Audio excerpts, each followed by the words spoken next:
Թույն 24 TV-ին շարունակում է աշխատանքը, տաղավարում այսօր իմ հյուրն է Հայ-Ակվե ազգային քաղաքացիական միավորման համակարգող Ավետիք Չալաբյանը։ Բարև ձեզ, պարոն Չալաբյան, շնորհակալ եմ մեզ հյուրընկալվելու համար։ Խոսենք քիչ առաջ հրապարակված հայտարարության մասին, եպիսկոպոսած հայտարարությունը 13 եպիսկոպոս հայտարարությունը տարածել եւ ստորագրել, նրանք նշում են, որ կաթողիկոսը հանձնախումբ էր ստեղծել, որը պետք է քններ Աշակ Սրբազանին վերաբերող տեսագրությունը եւ նրան հեռացնելու հարցը, սակայն կաթողիկոսը առ ոչինչ է համարել այդ իր ստեղծած հանձնաժողովը եւ փաստացի ամեն գնով կոծկում է Աշակ Սրբազանի սրբապիղծ արարքը, դրանով իսկ դառնալով սրբապղծության հովանավոր, նշված է, որ մենք մեզ պահված եպիսկոպոսական իշխանության եւ իրավունքով հայտարարում ենք Գարեգին երկրորդի անհավատարիմ, որ նա անհավատարիմ է գտնվել իր կաթողիկոսական օծմամբ ստանձնած իր ուխտին, ուղիղ վարդապետությամբ հայ առաքելական եկեղեցին առաջնորդելու նրա վարքագիծը անհամատեղելի է հայ եկեղեցու կանոնական իրավունքին եւ վարդապետությանը եւ նաեւ դիմում են եպիսկոպոս մյուս եղբայրներին, աշխարհասփյուռ հայությանը, սրբության սրբոց մայր Աթոռը, սրբապիղծ հոգեվորականներից եւ նրա մեղքը կիսողներից մաքրելու կենսական անհրաժեշտության գործին, խստագույնս դատապարտելով կաթողիկոսի թյուր ընթացքը։ Ինչ է սպասվում եկեղեցուն։ Սրանք ասած չգիտեմ այդ հարցը ինչու եք ինձ տալիս, որովհետև պատկերացնում եք, որ մեր մոտ եկեղեցին այնուամենայնիվ պետությունից անջատ է, այդ հայտարարությունը հայտնվել է չգիտես ինչու վարչապետի աշխատակազմի ղեկավարի Facebook-ան էջին, եւ իմ մոտ հարց առաջանում, թե որտեղից է իր մոտ այդ ընդհանրապես առաջացել այդ հայտարարությունը, ինչու է իր մոտ այդ հայտարարությունը։ Երկրորդը ես ինքս տաղավար գալուց առաջ նայել եմ այդ հայտարարությունը, կարդացել եմ, այնտեղ 13 անունագրած, բայց 9 ստորագրություն եւ փաստ չի, որ բոլորը դա ստորագրել են։ Ես կարծում եմ, որ դա եկեղեցու ներքին խնդիրն է։ Ես չեմ ուզում կոնկրետ բուն խնդրի մեջ խորանամ, հա, կարող է խնդիրը իսկապես ամենալրջագույն հիմքեր ունի։ Կարող է չունի, կարող է ունի, բայց կարծում եմ, որ այդ խնդիրները պետք է եկեղեցու ներսում լուծվեն։ Հասկանալի է, որ մենք բոլորս եկեղեցու հետ կապված շատ լուրջ, ոնց որ բան ունենք, զգացումներ ունենք։ Ես ինքս եկեղեցու հավատավոր հետևորդ եմ եւ ինքս համոզված եմ նրանում, որ մեր եկեղեցին այո պետք է հետևի իր վարդապետությանը։ Բայց այս խնդիրները եկեղեցու ներսում պետք է լուծվեն եւ այս խնդիրները հիշեցնեմ ձեզ, որ եկեղեցու ներսում լուծելու նաեւ որոշակի կանոնակարգ ունեն։ Եպիսկոպոսած ժողով կարող է անցկացվել։ Ի վերջո օրերս անցկացվել էր։ Այո, եւ անցկացվել էր։ Ի վերջո ազգային եկեղեցական ժողով կարող է անցկացվել, որին նաեւ մասնակցում են արդեն թեմերի կողմից ընտրված աշխարհիկ ներկայացուցիչները եւ այլն։ Սրա մեջ Հայաստանի Հանրապետության գործադիր իշխանությունը չպետք է խառնվի։ Դուք տեսել եք, որ վարչապետը միանգամից արձագանքել է, որ ինքը պատրաստ է այդ եպիսկոպոսներին ընդունել։ Այ հարգելիս, ինչ հիմքով ես դու պատրաստ եպիսկոպոս, քո ինչ գործն է, վերցրու կարդա Սահմանադրության 17-րդ հոդվածը, գրած է, որ կրոնական կազմակերպությունները պետությունից անջատ են։ Եվ ի դեպ իրեն ինչ որ վկայակոչում են եպիսկոպոսները։ Սա նորից եմ ասում, սա եկեղեցու ներսի կանոնակարգային խնդիր է։ Խնդիրն այն չէ, որ մեկը հանցագործություն է գործել, պետական շահերի դեմ է գնացել, չէ, ասում են, որ մեկը մեր վարդապետական ուխտը խախտել է։ Գնացեք ձեր ներսում այդ հարցերը լուծեք։ Մենք էլ համոզված լինենք, որ այո, մեր եկեղեցին մաքուր է իր ներսում, չկա պղծություն, որ ինքը հետևում է իր վարդապետությանը եւ այլն։ Մեր բոլորի շահն է, բայց դա եկեղեցու ներսում լուծելու խնդիր է։ Հիմա ըստ էության Փաշինյանն ասում է, որ եկեղեցու նորոգման օրակարգը իր սեղանին է դրված եւ օրակարգի սեղանին է դրված եւ բացի այդ ասում է, որ պետք է բարեվարքություն անցնեն։ Նույնիսկ կաթողիկոսը որ ընտրվի, պետք է բարեվարքություն անցնեն։ Թողինք առաջին ասնի։ Թողինք առաջին ասի, նույնիսկ եմ ասում, դա իր գործը չի։ Դա իր գործը չի, դա իր գործը չի, բայց դա ինքն է փաստորեն անում։ Դա հակասում է մեր Սահմանադրությանը։ Ես էլ ձեզ ասեմ նաեւ հետեւյալը։ Դեռևս 4 շաբաթ առաջ մենք հաղորդում ենք տվել հանցագործության մասին։ Հենց նրա մասին, որ ինքը խախտելով իր իրավասությունների շրջանակը մասնակցում է եկեղեցու գործերին։ Մինչև հիմա դատախազությունից պատասխան չենք ստացել։ Մինչև հիմա չենք ստացել։ Մենք ապրում ենք բացարձակ իրավական քաոսի պայմաններում։ Երբ որ գործադիր իշխանության ղեկավարը միջամտում է եկեղեցու գործերին, թեևս այդպիսի լիազորություններ ինքը ոչ Սահմանադրության, ոչ կառավարության մասին օրենքով չունի։ Դատախազությունը պետք է դա հետաքննի, չի հետաքննում եւ այլն։ Ի վերջո ես հասկանում եմ, էլի, որ մարդուն կարաս ամեն ինչի սովորացնես։ Եվ մեր քաղաքացիները տեսնելով այդ իրավական վակխանալն աստիճանաբար սկսում են սովորել նրան, դե որ տենց կարելի ապրել, դե սովետական միության ժամանակ տենց էինք ապրում, հիմա էլ տենց կարող ենք ապրենք։ Չէ, հիմա տես չպետք է ապրենք։ Ի վերջո մեր ձգտումը որն է, որ ապրենք օրենքներով, իրավունքի գերիշխանության պայմաններում օրինական պետությունում, չէ։ Օրինական պետությունն ոնց եմ ասում, դա եկեղեցու ներքին գործն է։ Դա գործադիր իշխանության գործը չի։ Բայց ամեն դեպքում, եթե այս հայտարարությունը իսկապես իրական է եւ Փաշինյանի այսօրվա ասուլիսը նայում ենք, նա ըստ էության ասում է, որ բոլորը պետք է բարեվարկություն ասեն, այսինքն նա նաեւ դիմում է այս կերպ ակնարկում է եպիսկոպոսներին, որ եթե դուք վեհապարի դեմ եք դուրս գալիս, դուք էլ եք բարեվարկություն ասնելու եւ դուք եւս չեք լինելու եկեղեցում, այն եկեղեցում, որը ինքն է պատկերացնում եւ ինքն է կազմելու։ Նորից ես ասում եմ, ինքը եկեղեցի կազմելու որով իրավասություն չունի։ Եկեղեցուն կազմվում է այլ կերպ։ Ազգային եկեղեցական ժողովը ընտրում է կաթողիկոս։ Կաթողիկոսը օծում է եպիսկոպոսներ եւ հետո նաեւ արկության կոչում է տալիս եպիսկոպոսներին։ Ուրիշ է կարգը։ Փաշինյանը կներեք էլի թող իր գլխից վերև չթռնի։ Դա իր իրավասությունները չի։ Հայկական, հայ առաքելական եկեղեցին ունի 1700 տարվա նվիրապետական կարգ։ Նա պետք է շարժվի իր կարգով, եթե նա ուզում է բարենորոգի այդ կարգը։ Նա թող բարենորոգի այդ կարգը։ Ի վերջո նույնպես եմ ասում, դրա համար մեխանիզմը կա, ազգային եկեղեցական ժողովը։ Աշխարհիկ իշխանությունը դրան չպետք է խառնվի դրսից։ Այլապես կնենք մենք դառնում կրոնապետություն չենք, չէ։ Գրած է, որ մեր մոտ կրոնական կազմակերպությունները անջատ են պետությունից։ Գրած է Սահմանադրության 17-րդ հոդվածը։ Բայց փաստացի նա կարողացավ միջամտել։ Փաստացի նա կարողացավ իր ծրագիրը։ Այո, որովհետև եթե իսկապես այս փաստաթուղթը իրական է։ Ջան, որովհետև մեր երկրում հաստատված է բռնատիրություն, որովհետև մեր երկրում գործադիր իշխանության ղեկավարը խառնում է մեր բոլորի անձնական կյանքի մեջ, մտնում է մեր բոլորի անձնական կյանքը, զբաղվում է մեր բոլորի գաղտնալսումներով, գաղտնատեսագրումներով, այդ ամեն ինչը հետո իր կայքերի միջոցով տարածվում են համացանցում։ Վաղը կարող է ձեր անձնական կյանքի մեջ մտնի, տեսնի դուք ում հետ եք ուր գնում, ինչ անում, կամ իմ անձնական կյանքի։ Նորմալ է, մենք պետք է բոլորս դա ընդունենք։ Նորմալ է դա։ Նորմալ չէ։ Ամեն մեկը իր ընտանիքի գործը իր ընտանիքի ներսում է։ Իր ենթադրենք կազմակերպության գործը իր բացառությամբ են դեպքեր, որ մենք խախտում ենք օրենքը, բայց այստեղ չկա օրենքի խախտում, չէ՞։ Բայց փաստացի դուք էլ ասացիք հաղորդում եք ներկայացրել դատախազություն, բայց մենք եւ դատախազի դիրքորոշումը գիտենք այս հարցում եւ արդարադատության նախարարի արդարացնող հայտարարությունները, որը իր ֆունկցիաները չի կատարում։ Ունենք դատախազություն, որ իր ֆունկցիաները չի կատարում։ Բացարձակ իր ֆունկցիաները չի կատարում։ Դուք տեսեք օրինակ ենք բերում, չէ՞, ասում ենք, այ մենք ուզենայինք Ֆրանսիայի պես պետություն ունենք։ Ֆրանսիայի պես պետությունում նախկին նախագահ Նիկոլա Սարկոզին դատապարտվել է ազատազրկման, չէ՞։ Դատապարտվել է, ոչ թե կալանավորված է, դատապարտվել է ազատազրկման։ Խուցում է նստած գիրք է գրում այնտեղ իր ազատազրկման մասին եւ այլն։ Դա է նորմալ իրավական պետություն, ասենք մենք նույնպես եմ ասում, մեր մոտ վատ տրադիցիա կա, մենք անդադ քանի որ օտարի լծի տակ ենք ապրել։ Մեր գիտակցության մեջ մինչև վերջ չի տեղավորում ինչա նշանակում իրավական պետության մեջ ապրել։ Հիմա էլ ենք համակերպվում նրա մեջ, որ իրավունքից դուրս ենք ապրում։ Չի կարելի համակերպել։ Բայց դեպքում ինչ ակնկալիք ունեք դատախազից, եթե գիտեք, որ նա պաշտպանելու է Փաշինյանին։ Դատախազից ոչ մի։ Միշտ էլ ասել ենք, որ իրենց ակնկալիք չունենք։ Միշտ էլ ասել ենք, որ իշխանափոխությունից հետո դատախազը նույն կերպ պատասխանատվության է ենթարկվելու, ոնց որ այն մարդիկ, որոնք այս ընթացքում հանցագործություններ են կատարել,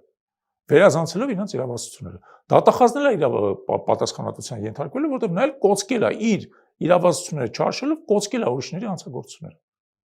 Ի վերջո հասնելու ենք դրան, չէ՞։ Հավերժ չի Փաշինյանի իշխանությունը։ Թե դուք եք մտածում, որ Փաշինյանը հավերժ իշխելու է, ասենք մինչև 90 տարեկան։ 90 չէ, բայց ինչ։ Կարծում եմ, որ 2026 թվականին կընտրվի, եթե իսկապես ընդդիմությունը համախմբված չգործի։ Եկեք սպասենք մինչև 26 Այդպիսի թվականը։ կարծիքներ կան։ Սպասենք, դուք եք տես կարծում։ Դե իմ կարծիքը։ Չէ, ես ասում, ոչ մի բան չի կարելի բացառել, հա։ Եվ ես Քավլիցեն մարդկանցից չեմ, էլի, որ համարում եմ, որ ապագան գիտեմ։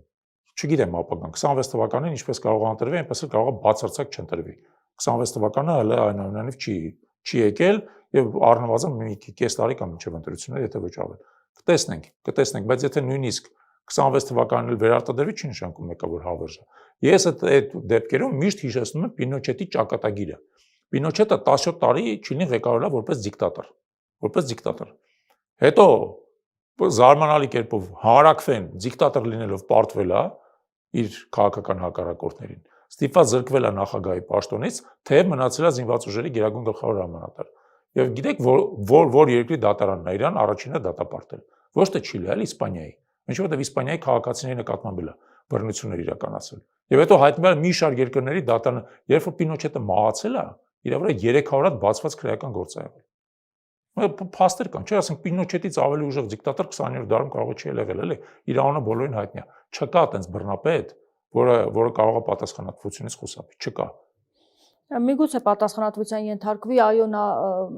իշխանազրկվի, բայց եթե անգամ 2026 թվականին վերընտրվի Փաշինյանը, նա ունի կոնկրետ ծրագրեր եւ եկեղեցու եւ իրական Հայաստանի գաղափարախոսության եւ մեծ փոփոխությունների Հայաստանը մենք էլ ունենք կոնկրետ ծրագրեր, իրան դա թույլ չտալու, որովհետեւ ինքը չկարողանա, այո, կրտել Հայաստանը, որովհետեւ ինքը չկարողանա Հայաստանը ապազգայնացնել, դարձնել թուրքական վիլայետ։ Մենք էլ ունենք կոնկրետ ծրագրեր, առավոտից իրիկուն այդ կոնկրետ ծրագրերով աշխատում ենք, որովհետեւ դա իրան թույլ չտա։ Եվ եկեղեցու հետ կապված նաև հետո ամփոփենք այլ հարցերի անցնենք,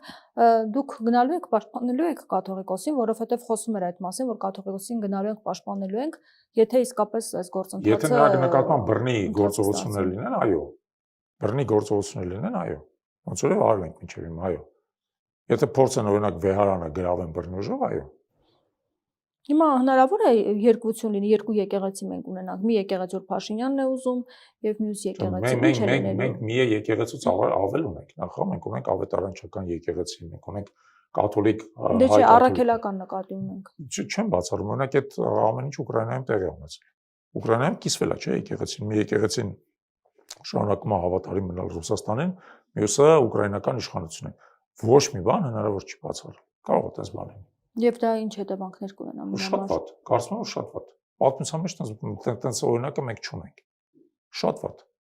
Լավ կլինի, նույնպես եմ ասում, իմ տեսանկյունից լավ կլինի մեր եկեղեցին եւ մեր եկեղեցու հոգեոր վերնախավը կարողանա իր ներսում իր խնդիրները լուծել։ Թե ինչպես շատ դժվար ասել եւ իմիջած չեմ կարծում, որ ես կվալիֆիկացված եմ այդ խորհուրդները տալու։ Իրենք պետք է հավաքվեն, նստեն, ծանրուկ թեթև անեն, իրականում բարդ վիճակ է եկեղեցում, օբյեկտիվորեն պետք է ընդունել բարդ վիճակ է, պետք է կարողանա լուծումներ գտնել։ Այսինքն գլխատվում է այսպես եկեղեցին։ Եթե 13 եպիսկոպոս հաստատի, հուսով եմ, որ կաթողիկոսը կրկնեմ 9-ի մասնախոսքը, բայց 9-ն է ստորագրել, այո, բայց հայտարարությունը 13-ի է։ Ոմանք հերքել են, որ իրանք դա ստորագրել են, օրինակ Աբրահամ Սրբազանը հերքել է, որ ինքը ստորագրել է։ Նորից եմ ուզում կրկնեմ, եկեղեցին իսկապես այսօր շատ ծանր վիճակում է, բայց մեր քաղաքացիների պարտականությունը պետք է լինել այն, որ մենք հնարավորություն տանք եկեղեցուն իր խնդիրները իր ներսում լուծի։ Իր խնդիրները իր ներսում լուծի։ Խոսեցիք ձեր ծրագրերի մասին, անդրադառնանք Հայաքվեի կենսաթոշակների բարձրացման օրակարգին, աշխատանքի եւ սոցիալական հարցերի նախարար Արսեն Թորոսյանն էր անդրադարձել, պոպուլիստական քայլ է նա դա համարում, ընտրություններից առաջ արվող քայլ, ասում է, որ դա իրատեսական չէ, որովհետեւ բյուջեում 100 միլիարդ պետք է լինի, որպեսզի կարողանա այդ ծախսերը փաստորեն փակեն։ Դուք ինչ կասեք այս առումով։ Ես նախ զարմանում եմ, թե ինչպես են աշխարհի ամենայն վատթարագույն պոպուլիստները ուրիշներին պոպուլիզմի մեջ մեղադրում։ Ոնց որ օրինակ Արսեն Թորոսյանը, հա։ Երկրորդ եկեք խոսենք փաստերով, հա։ Նախ ինչ նշանակում բյուջեի մեջ փող չկա։ Մեր հաջորդ տարվա բյուջեն 3.5 տրիլիոն դրամ է։ Այսինքն 3.5 տրիլիոնի մեջ հաստատ կա 100 միլիարդ։ Իդեպ մենք ասում ենք, որ այդ խնդիրը պետք է 2 տարով լուծել, ոչ 1 տարում եւ բացատրում ենք փուլային ինչպես է պետք է այդ խնդիրը լուծել եւ իդեպ ցավոք Արսեն Թորոսյանը մեղմ ասած գիտելիքների սահմանափակություն ունի։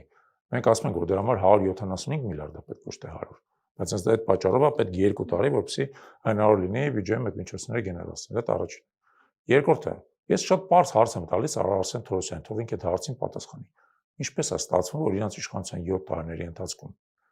գնաճը գերազանցել է 30%-ը, աշխատավարձների աճը Հայաստանում գերազանցել է 70%-ը, բյուջեի աճը 120%-ը, իսկ թոշակները աճել են ընդամենը 20%-ով։ Կարող է բացատրել։ Կարող է բացատրի ոնց է այդտեղ ունեցել։ Ինչպես է ստացվել, որ մեր հասարակության ամենաստվար հատվածը մոտ 5 միլիոն մարդ, որոնք ստանում են ծերության կամ առողջական վիճակի հետ կապված հաշմանդամության թոշակներ, 5 միլիոն մարդ։ 5 միլիոն մարդ մշտապես հայտնվել են, այսպես ասած, սահմանագծից ենկում կյանքի։ Այսինքն այն ամբողջ տնտեսական աճը, որ այս ընթացքում տեղի ունեցել, բյուջետային միջոցների աճը եւ այլն, անընդհատ ուղղվել են այլ նպատակների եւ ոչ թե թոշակառներին։ Եվ եկեք էլ ասենք, հա, ինչ նպատակներ են ուղղվել, որտեղ մենք դա վերլուծել ենք, հետո ենք դա ասում։ Ի տարբերություն Թորոսյանի, որ թվերին բացարձակ չի տիրապետում եւ մեղմ ասած չի ասում են անվտանգային եւ այլ հարցը փաստերից ես ասում։ Փաստերից է ուղղվել։ Սուտա։ Ուրեմն այս 7 տարիների ընթացքում 3 անգամ եռապատկվել է պետական պարտքի սպասարկման վրա ուղղող ծախսերը, եռապատկվել է։ Եվ դրա համար պետք չի որևէ բան արվես, եք բյուջեն կարդացեք 18 թվականի բյուջեն եւ 25 թվականի բյուջեն 7 տարվա ընթացքում այդ թիվը եռապատկվել է։ 7 տարվա ընթացքում եռապատկվել է ԱԱՑ-ի, դատախազության եւ քննչական մարմինների վրա ուղղված ծախսերը։ Այն մարմինները, որոնք այս ամբողջ իրավական վակխանյալի հետևում են կանգնած։ 7 տարում եռապատկվել է վարչապետի պահոստային ֆոնդը։ Եվ ավելի քան եռապատկվել է։ Եվ այլն, այսինքն կարող եմ sense անվերջ շարունակել։ Երբ որ դու նայում ես ուր են ծախսվում այդ միջոցները, դու հասկանում ես, որ դա ըստ էության շատ լավ մտածված քաղաքական խաղ է իրենց տեսանկյունից։ Իրանք այդ միջոցները ծախսում են նախ են ուժային մարմինների վրա, որոնք իրանց են պահում, եւ երկրորդը օրինակ պետական պարտքի սպասարկման դեպքում ակնհայտ է, որ ծախսում են բանկերի, այն վաշխառոական կազմակերպությունների, այն կապիտալատերերի վրա, որոնք մեղմ ասած իրանց աջակցությունն են։ Ամենապարզ թիվը ձեզ ասեմ, դա էլ ասեմ, որ թվերով սահմանափակվում են։ Երբ որ իրանք եկել են իշխանության, պետական պարտքի սպասարկումը մայր գումարից ամեն տարի կազմել է 4.5%, հիմա կազմում է 7.5%։ Թող Արսեն Թորոսյանը մի հատ գա բացատրի, ոնց է ստացվել, որ 4.5%-ը բարձրացել է 7.5%։ Դուք հասկանում եք, դա տարբերությունը ինչքան է։ Դրա տարբերությունը տարեկան 150 միլիարդ դրամ է։ Մենակ այդ, որտեվ ունենք 5 տրիլիոնի պետական պարտ, բազմապատկած 3%-ով 150 միլիարդ դրամ։ Այդ փողն է, որ պետքա թոշակառուներին գնա, որ հիմա գնում է իրանց ընկերների գրպանը։ Այսինքն դուք հստակ հաշվարկ ունեք այս առումով։ Բնականաբար ոչ միայն մենք հրապարակել ենք այդ հաշվարկը։ Արսեն Թորոսյանը ուղղակի իրան մեղմ ասած դժվարություն չի տվել, որպեսզի կարդա։ Այդ հաշվարկը հրապարակված է բրոշուրների մեջ, որոնք հիմա լայն շրջանառության մեջ են։ Ու մարդիկ կարդում տեսնում են, որ այս ամեն ինչի մեջ հաշվարկ է դրված։ Խոսենք նաև քաղբանտարկյալների մասին, որովհետև այս թեմայով արդեն բողոքի ակցիաներ են իրականացվում, ուզում են միասնական ճակատ ձևավորեն, 3 խորհրդանում նաև լսումներ էր։ Ինչ կարող է փոխվել, կարծում եք, ինչու արձագանք չկա միջազգային կառույցներից, որովհետև ԿՊ-ից ասում են քաղբանտարկյալներ չունենք, եթե ունենայինք, արձանագրում կլիներ միջազգային կառույցների։ Դե եկեք հետևից սկսենք, բայց այո, ամեն ինչ էլ կարող փոխվի, որովհետև դու պետք է պայքարես քո իրավունքների համար։ Հայաստանում 60-ից ավել քաղբանտարկյալներ կան։ Ես ինքս քաղբանտարկյալ եմ եղել 2022 թվական եւ գիտեմ դա ինչպես է տեղի ունենում, ինչպես է սադրանք արվում, ինչպես օրինակ ամենապարզ օրինակը ձեզ ասեմ։ Երբ որ Բագրատ Սրբազանի եւ իր աջակիցների ձերբակալությունը տեղի ունեցավ։ Հիշում եք ինչ աղմուկ էր համացանցում թերթերում եւ այլն, որ ահաբեկչական խումբ ենք բռնել։ Մեր համանadrությունը երաշխավորում է անմեղության կանխավարկած է։ Մարդը անմեղ է, մինչեւ իր մեղավորությունը չի ապացուցված դատարանում եւ չկա դատարանով ուժի մեջ մտած դատավճիռ։ Հիմա հարց, ինչպես է ստացվում, որ ԿՊ ներկայացնող падգամավորները, նախարարները, փոխվարչապետները կամ ենթադրենք վարչապետի աշխատակազմի ղեկավարը սկսում են խոսալ ահաբեկչական կառույցից, երբ որ ընդհանրապես որևէ կերպ դա ապացուցված չի։ Ինչպես, ինչ իրավունքով։ Դուք հասկանում եք, խնդիրը մենակ նրանում չի, որ քաղբանտարկյալների թիվը աննախադեպ է։ Հայաստանում այս քանակությամբ քաղբանտարկյալ չի եղել ամենապատասխանատվությամբ կարելի ասել խորհրդային ժամանակներից ի վեր։ Չի եղել երբևիցե անկախության մեր ժամանակաշրջանում չի եղել այս քանակությամբ քաղբանտարկել, բայց հարցը նաև նրանում է, որ գործող իշխանությունը անընդհատ զբաղված է դա շահարկելով։ Նա ինչ իրավունք չունի, որովհետև համանadrությունը երաշխավորում է յուրաքանչյուր կանխավարկածներ խախտելով։ Խախտելով անմեղության կանխավարկածները։ Այդ մարդկանց մասին կեղծ ձայնագրությունը, կեղծ մոնտաժված, իմ մասին կեղծ մոնտաժված ձայնագրություն է, չէ՞ սկզբից հայտնվել, որ հետո սկսել է դատական գործընթացը, որի արդյունքում պարզվել է, որ երբ որ արվել է փորձագիտական վերլուծություն, որ դա մոնտաժված է, որ իմ ձայնը կեղծված է մեջը, որտեղ ուրիշ մարդ է խոսում, որը վերագրված է ինձ եւ այլն։ Եվ նույնը հիմա տեղի ունենում Բագրատ Սրբազանի եւ իր աջակիցների հետ կապված, որ պարզվում է, որ մոնտաժված է, մոնտաժված տեսագրությունը կամ ձայնագրությունը գծվել է շրջանառության մեջ, դրա հիման վրա կեղծ թեզեր են առաջացել եւ այլն։ Բնականաբար այդ ամեն ինչի դեմ պետք է պայքարել եւ այո, միջազգային կառույցները իսկապես ամոթալի լռություն են պահպանում, ամոթալի լռություն, եթե հիշենք, թե նախորդ իշխանությունների օրոք իրենք ինչքան ակտիվ էին, որը ցույց է տալի իմիջած որոշ այդպես դիվանագետների հետ խոսել եմ, նրանք ասում են, հա, դե հասկանում եք, այս աշխարհակահաղական վիճակը եւ այլ, ասում կնեք, մի արեք հղում աշխարհակահաղական վիճակի վրա։ Եթե դուք արևմտյան տարբեր պետությունների ներկայացուցիչներ եք, մեզ ասում եք, մեզ հայրից ասում եք, որ դուք ավելի բարձր բարոյական եւ իրավական ստանդարտների կրող եք, խնդրում ենք դա խոսքով գործով էլ ապացուցեք։ Ցույց տվեք, որ ձեր համար չկա երկակի ստանդարտներ, որ դուք ամեն ինչին իրատեսականորեն եք նայում, որ եթե դուք տեսնում եք, որ կա օրինակ դատական գործընթացներում խախտումներ, քաղաքական իշխանության չարաշահում, Դատարանների քաղաքականացում եղել, խոսեք դրա մասին։ Եվ որպեսզի դա տեղի ունենա, այո, պետք է դրա համար պայքարել։ Եվ այո, պետք է պայքարել միասնական ճակատով։ Իդեպ այն հազվագյուտ բաներից է, որը կարող է անդիմությանը լայն միավորի, երեք եթե դուք ուշադրություն եք դարձել այդ լսումների վրա։ Անդիմության շատ մեծ սպեկտր է ներկայացված։ Ես ինքս վաղուց ազգային ժողով որևէ լսումների չեմ գնում, համարելով, որ դրա անհրաժեշտությունը չկա, հա, բայց երեք ես էլ եմ գնացել, որովհետև նույնպես եմ ասում, այս իրավիճակում, որը մենք ունենք, մեզանից յուրաքանչյուրը, դուք էլ, ես էլ, մեր ազգականները, ընկերները, յուրաքանչյուրը կարող է քաղբանտարկյալ դառնալ, որովհետև երբ որ խզված է, չի աշխատում իրավական պաշտպանության մեխանիզմը, ոչ մեկը երաշխավորված չէ, բացարձակ ոչ մեկը։ Իսկ այդ լռությունը ինչով եք բացատրում, որ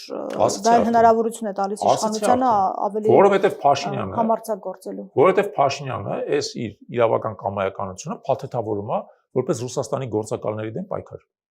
Շատ պարզ։ Ասում են դրա մասին,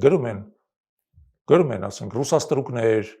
Կրեմլի գործակալներ, Կիրիենկոյի գործակալներ եւ այլն։ Եվ չես հասկանում, օրինակ Միքայել Սերբազանը, որը հիմա բանտում է, ինչ կապ ունի Կրեմլի, Կիրիենկոյի, ռուսների հետ։ Մարդա, որ ասենք իր կարծիքը ասել է։ Բայց փաթեթավորված է ընդհանուր որպես Ռուսաստանի ազդեցության դեմ պայքար։ Նրանք էլ քանի որ Ռուսաստանի դեմ պայքարի մեջ են գտնվում, եվրոպացիները ավելի քիչ չափով հիմա ամերիկացիներ, բայց էլ ինչ որ չափով Ռուսաստանի դեմ պայքարը ամեն ինչի վրա սկսում են աշկ փակել։ Շատ դատապարտել է, շատ։ Որտեւ այս պայքարը իրանց Ռուսաստանի միջև հուսով եմ ինչ-որ ժամանակ հետո կմարի կամ կմեղվի, հա, որտեւ ի վերջո ձգտում են, հա, ինչ-որ համաձայնության գալ, մենք էլ դա տեսնում ենք։ Կմնա այս դառը բանը, զգացողությունը, հա, համը բերանում, որ մեզ պատրաստ են բառի բուն իմաստով փուռը տալ Ռուսաստանի դեմ իրենց պայքարի պատճառով։ Հիմա այս քաղաքականությունը կարող է շարունակվել նաև ընտրություններից առաջ, որովհետև Փաշինյանն ասել է որոշ ուժերի թույլ չի տալու ընտրությունների կասկած չունեմ, որ փորձելու է, այո, որտեղ Մոլդովայում փորձարկել են դա, կասկած չունեմ, որ փորձելու է դա անել։ Բայց ես էլ նաև հակառակ հարցն եմ ուզում տալ։ Եթե դուք թույլ չեք տալի, որպեսզի ընտրական մեխանիզմով սահմանադրական ճանապարհով երկրում իշխանություն փոխվի, բա ինչ այլ ընտրանք եք թողում, բա ինչ ճանապարհով պետք է փոխվի։ Կարա Փաշինյանը պատասխանի, ինչ ճանապարհով։ Եթե ինքը X մարդուն արգելում է ընտրությունների մասնակցել, այդ X մարդուն ինքը ինչ է թողում։ Այդ X մարդու ձայնը ինչպես պետք է արտահայտվի։ Քաղաքացիներ ենք, չէ՞ բոլորս։ Ես ուզում եմ, որ իմ ձայնը հաշվի առնվի, չէ՞։ Եթե դուք ինձ ձայնազուրկ եք անում, ես ինչ պետք է անեմ այդ դեպքում։ Թող ես մեր պատասխան տամ։ Մեր համանadությունը երաշխավորում է, չէ՞, ընտրելու եւ ընտրվելու իրավունքը երաշխավորում է։ Առավել էլ համանապակումներ ինչ կարելի անել։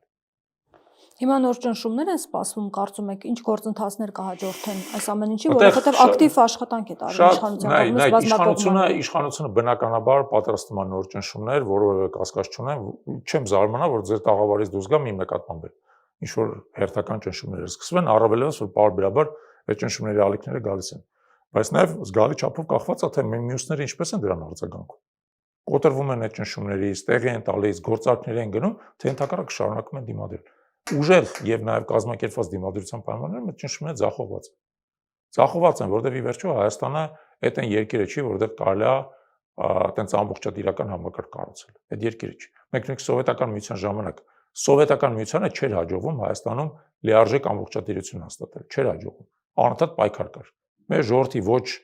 մեծամասնությունը, բայց ինչ որ մի հատ բավական ակտիվ փոքրամասնություն անկախ ամեն ինչից շարունակելու է պայքարել, մեկը ես։ Կապ չունի որտեղ ենք, ազատության մեջ ենք, բանտում ենք, շարունակելու ենք պայքարել։ Որովհետև գիտենք ինչ համար ենք պայքարում։ Պայքարում ենք մեր ազատության համար, մեր իրավունքների համար, մեր երեխաների մարդ լինելու, մարդ մեծանալու համար, որովհետև իրանք էլ ազատ մարդիկ լինեն։ Ի վերջո դրա համար ենք, չէ՞, մենք անկախ պետություն ստեղծել, դրա համար ենք այսքան տարիներ պայքարել, որովհետև արժանապատիվ ապրենք մեր երկրում։ Ըստ մամուլի տեղեկությունների նաև իշխանությունը Եվրամիության հետ հարցեր է քննարկում դեսպանների հետ այդ սցենարը գործարկելու համար Մոլդովայի այստեղ։ Հա։ Այսինքն այնտեղ քննարկումներ են գնում։ Չեմ զարմանա, բայց պետք է աշխատել, որպեսզի դա ձախողվի։ Չեմ զարմանա։ Իսկ ինչպես աշխատել, ինչ պետք է անել դա ձախողելու համար։ Նայեք, այդտեղ ես ձեզ ասեմ, էլի,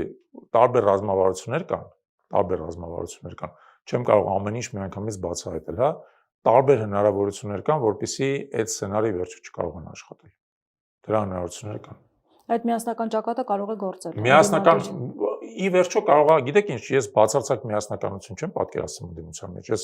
մենք արդեն ենք ունեցել դրա մասին խոսել։ Ես ձեզ ասել եմ, որ չեմ կարծում, որ հնարավոր է բացարձակ միասնականություն։ Ի վերջո հենց ընդդիմության ներսում կան տարբեր ճամբարներ եւ բոլոր ճամբարների հետ չի, որ մենք պատրաստ ենք ամեն հարցում համագործակցել։ Դա բնավ տենց չի։ Բայց մենք կարծում ենք, որ օրինակ ընտրական իրավունքի ազատության հարցում, այո, պետք է բոլորս իրար հետ համագործակցենք։ որովհետև դա մեր ֆունդամենտալ իրավունքն է։ Չպետք է թույլ տալ, որ այդ ֆունդամենտալ իրավունքը սահմանափակվի։ Այլ բան, ասենք, մարդիկ ինձ կընտրեն, թե երկրորդին կընտրեն, թե երրորդին կընտրեն։ Դա այլ հարց է։ Դա այլ հարց է, բայց մենք բոլորս էլ պետք է այդ ընտրության իրավունքի ունենանք։ Իդեպ այս քաղբանտարկյալների թեման, եթե իսկապես զարգացում չունենա, սա առիթ կտա հետագա զարգացումների իշխանության կողմից։ Այո, հենց այդ պատճառով պետք է զարգացում ունենա։ Տեսեք, ցանկացած ճնշում իշխանության կողմից, ընդհանրապես ասած պատմական փորձը ցույց է տալիս, բռնատիրությունը հաստատվում է այնտեղ, բռնատիրությունը ոչ մի երկրում միանգամից չի հաստատվում մի գործողությամբ։ Քայլերով, փուլերով, ասենք իշխանությունը փորձարկում է հերթական ճնշում, տեսնում է ստացվեց գնում առաջ, տեսնում է ստացվեց գնում առաջ։ Իսկ չի ստացվում, կանգնացնում ես իրան, հակազդեցություն է լինում, ինքը կանգնում է։ Հաջորդ անգամ փորձում է, չի ստացվում, հետ է նահանջում, այդ է ձևը։ Այլապես ոչ մի աշխարհ չկա, որ դու Հիտլերյան Գերմանիայի պես մի հատ համատարած կոնցենտրացիոն ճամբարի չես վերածվի։ Ոչ մի աշխարհ չկա։ Դա կներեք իշխանության տրամաբանությունն է, ինքը փորձելու է դա անել, դու էլ որպես ազատ քաղաքացի պետք է փորձես դրան հակազդես։ Դուք որպես կուսակցություն հանդես կգաք, արդեն ունեք պլաններ ինչպես եք մենք որպես կուսակցություն չենք հանդես գա, հայկվեն դուք գիտեք, որ ազգային քաղաքացիական միավորում է, բայց ինքը ձև կգտնի ընտրություններին մասնակցել։ Որոշումը արդեն հստակ կա։ Այն որ համապետական ընտրություններին մենք կմասնակցենք, այո, իհարկե բացառությամբ այն դեպքի, եթե այդ ընտրությունները կարող է տեղի չունենա կամ ասենք տեղ ունենան պայմանները, որ նրանք լինեն ընտրությունների իմիտացիա։ Չէ, ընտրությունների իմիտացիայի մենք չենք մասնակցի։ Բայց մենք ամեն ինչ կանենք, որպեսզի մեր ընտրությունները լինեն ոչ թե իմիտացիա, այլ իրական ընտրություն։ Իմիտացիա ինչ նկատի ունեք։ Օրինակ, եթե բոլորին արգել են մասնակցել եւ ընտրությունը լինի, օրինակ, պատկերացրեք, ենթադրենք քաղաքացիական պայմանագրի եւ հանրապետության միջեւ։ Բարձր չէ, որ այդտեղ չես մասնակցի։ Այդ իմիտացիան չես մասնակցի։ Դա իմիտացիա կլինի։ Բայց եթե լինեն մրցակցային ընտրություններ, բնականաբար կմասնակցենք։ Թե ինչ ձևով նորից եմ ասում, համբերեք ժամանակի ընթացքում կիմանանք։ Շնորհակալ եմ ծրույցի համար։ Զրուցում էի Հայաքվե ազգային քաղաքացիական միավորման համակարգող Ավետիք Չալաբյանի հետ։ Շարունակեք մեզ հետևել, կհանդիպենք։